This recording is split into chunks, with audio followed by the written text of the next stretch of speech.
अस्सलाम वालेकुम स्टूडेंट्स हमने स्टार्ट की थी एक्सरसाइज 2.10 जिसके फर्स्ट 4 क्वेश्चन हमने प्रीवियस लेक्चर में कर लिए थे।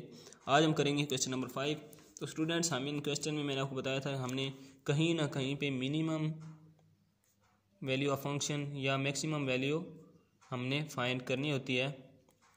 तो स्टूडेंट्स मिनिमम हमारे पास क्या होता था, जब हमारे पास f double prime c greater than zero हो तो मिनिमम होता है, और जब f double prime c less than zero हो तो फंक्शन मैक्सिमम होता है। तो यहाँ पे अब हमने क्या फाइंड करना है, यहाँ पे उसने क्या किया स्टूडेंट्स, यहाँ पे उसने मिनिमम या मैक्सिमम का वर्ड नहीं बोला हमें कंफ्यूज करने के लिए। तो स्टूडेंट एक और बात आपको बताता चलूँ कि 2.9 में जब हमने मिनिमम और मैक्सिमम वैल्यू फाइंड की थी तो हमें function F of x given होता था, कोई ना कोई इसकी वैल्यू गिवन होती थी यहाँ पे। लेकिन यहाँ पे हमें फंक्शन गिवन नहीं है, यहाँ पे हमें एक स्टेटमेंट गिवन है जिसके ज़रिए से हमने ये इस तरह की वैल्यू खुद बनानी होती है, राइट। कोई भी value y is equal to या कोई भी वैल्यू हमें इस तरह की गिवन होती थी कोई ना कोई किसी न किसी फंक्शन में। तो स्टूडेंट्स यहाँ पे हमने खुद बनाना है, और सेकंड हमने देखना है कि हमने मैक्सिमम फाइंड करना है या मिनिमम फाइंड करना है, तो वो भी हमने इस स्टेटमेंट के अंदर ही फाइंड करना है, चेक करना है कि आइदर हमने मैक्सिमम वैल्यू फाइंड करनी है या मिनिमम फाइंड करनी है, वो हमें ये स्टेटमेंट बताएगी। देखते हैं स्टूडेंट्स स्टेटमेंट को। Find the dimension of a rectangle of largest area having perimeter 120 centimetres. अब पहले मैं आपको बताता हूँ कि मैक्सिमम फाइंड करना है मिनिमम।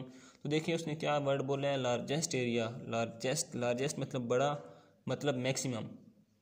तो उसने मैक्सिमम डायरेक्ट नहीं बोला लेकिन लार्जेस्ट बोल दिया है। तो हमने मैक्सिमम फाइंड करना है, मतलब हमने ये चीज़ प्रूफ करनी है, ये चीज़ फाइंड करनी है। सेकंड चीज़ आपको बताऊँ, सेकंड उसने क्या कहा, अब हम स्टेटमेंट की तरफ चलते हैं।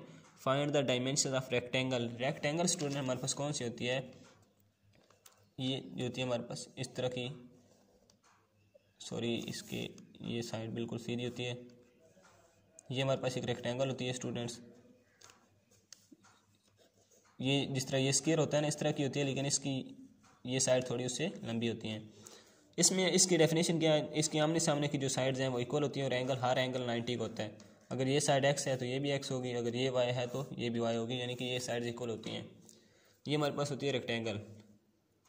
तो स्टूडेंट्स अब उसने कहा find the dimension of rectangle of largest area having perimeter 120 centimetre. वो क्या कह रहा है, जो रेक्टेंगल का पेरीमीटर है वो हमारे पास है 120 सेंटीमीटर। अब स्टूडेंट मैंने आपको बताया था कि ट्रायंगल हो या रेक्टेंगल तो उनका जो पेरीमीटर होता है वो उसकी तमाम साइड्स का सम होता है। तो जो रेक्टेंगल का ट्रायंगल होता है, रेक्टेंगल का जो हमारे पास पेरीमीटर होता है उसका फार्मूला होता है 2 × x + y। ऐसा क्यों होता है, आप देखिए स्टूडेंट्स ये हमारे पास क्या बनता है, एक्चुअली 2x + 2y बनता है अगर मल्टीप्लाई करें। अब मैंने क्या कहा है कि जो इसका पेरीमीटर होता है, पेरीमीटर इज इक्वल टू होता है उसकी तमाम साइड्स के सम के इक्वल, मतलब एक साइड x सम x + y + y। ये देखिए एक साइड इसका सम इसका सम इसका सम इसका सम, ये पेरीमीटर के इक्वल है। पेरीमीटर हमारे पास क्या है 120 है, 120 सेंटीमीटर। ये बनेगा x + x 2x, y + y 2y। यही चीज़ मैंने यहाँ पे लिखी है। देखें सपोज लेंथ, अब मैंने एक्स वाई क्यों लिखा है, मैंने सपोज कर लिया length is equal to x और विड्थ वाई है। लेंथ मैंने एक्स लिख ली और विड्थ वाई लिख ली, ये मैंने सपोज किया है, right. Perimeter is equal to 120 centimetre, perimeter 120 centimetre है। अब देखिए पेरीमीटर हमारे पास क्या है, मैंने वही चीज़ लिखी है x + y + y is equal to 120 centimetre.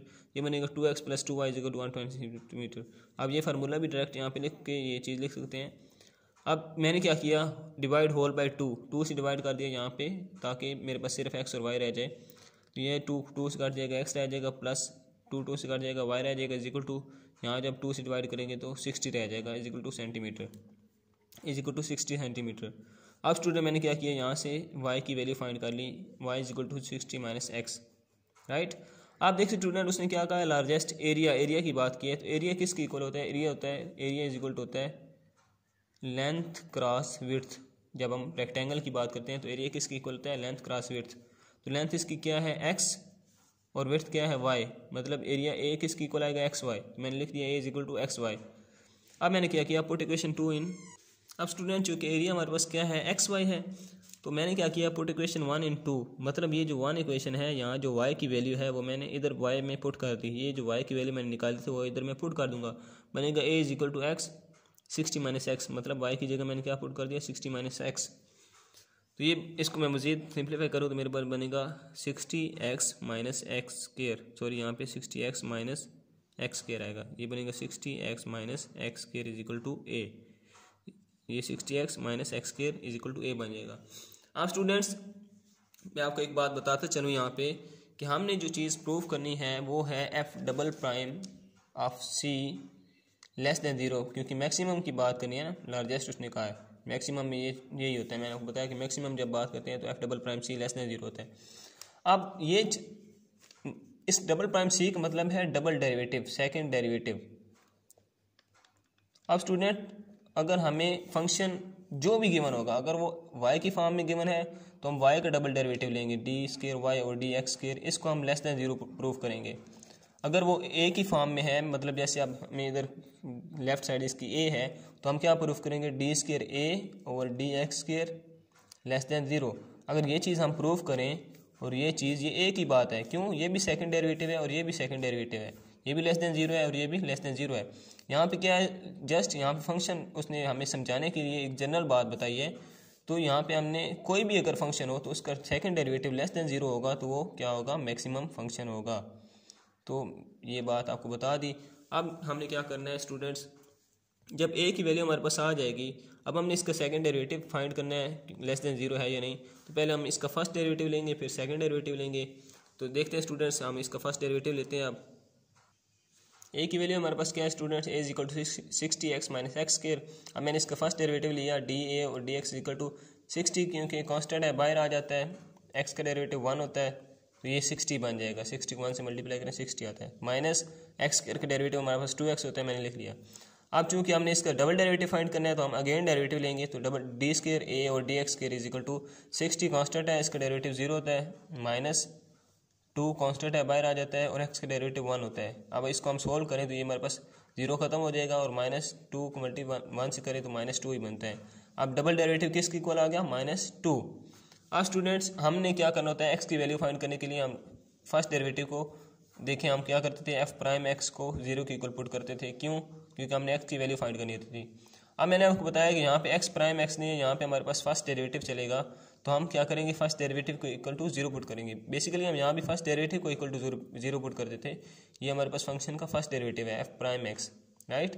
अगर ये डबल प्राइम हो जाए तो ये सेकंड डेरिवेटिव होता है। अब प्राइम है तो फर्स्ट डेरिवेटिव है डी ए और डी एक्स, ये first derivative is equal to 0। First derivative हमारे पास क्या था, 60 माइनस 2x, इसको 0 के इक्वल पुट किया। अब ये माइनस 2x है, जब दूसरी साइड पे जाएगा प्लस 2x हो जाएगा, ये बन जाएगा 60 इज इक्वल टू 2x, मतलब 2x इज इक्वल टू 60। ये 2 इधर मल्टीप्लाई हो रहा है, इधर आके डिवाइड हो जाएगा।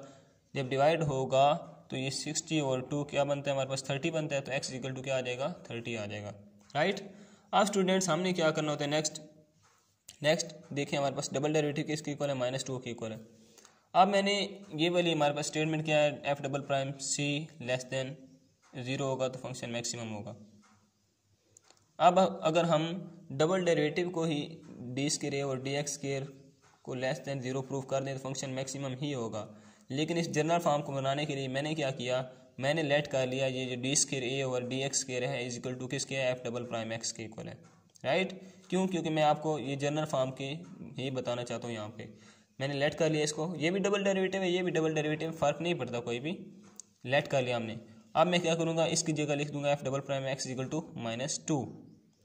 अब देखें जब हमारे पास डबल डेरिवेटिव फाइंड हो जाता है और x की वैल्यू फाइंड हो जाती है, तो ये x की वैल्यू हम इधर इस डबल डेरिवेटिव में पुट कर देते हैं। पुट करेंगे एफ डबल प्राइम 30, x की जगह 30 आ गया, इज इक्वल टू -2। अब ये -2 क्या है, लेस देन 0 है, राइट। अब स्टूडेंट एक और आपको बात बताते चलूँ कि हम यहाँ पे भी लिख सकते थे लेस देन 0, प्रूफ तो हमारा हो जाना था मैक्सिमम है।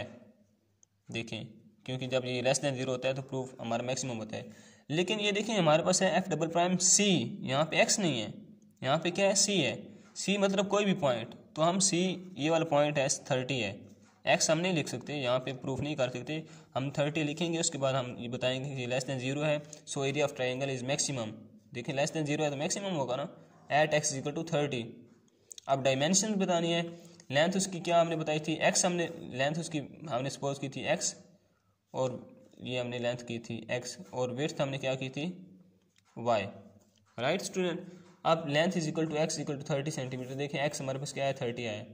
अब विड्थ फाइंड करनी है तो हम इक्वेशन हमारे पास इक्वेशन बनी थी y is equal to 60 minus x। इधर जब हम x की वैल्यू पुट करेंगे तो y की वैल्यू आ जाएगी, मतलब y is equal to 60 minus x, y is equal to 60 minus 30 is equal to 30 centimetre. Length भी 30 है और विड्थ भी 30 है। तो ये चीज़ हमने प्रूव कर दी।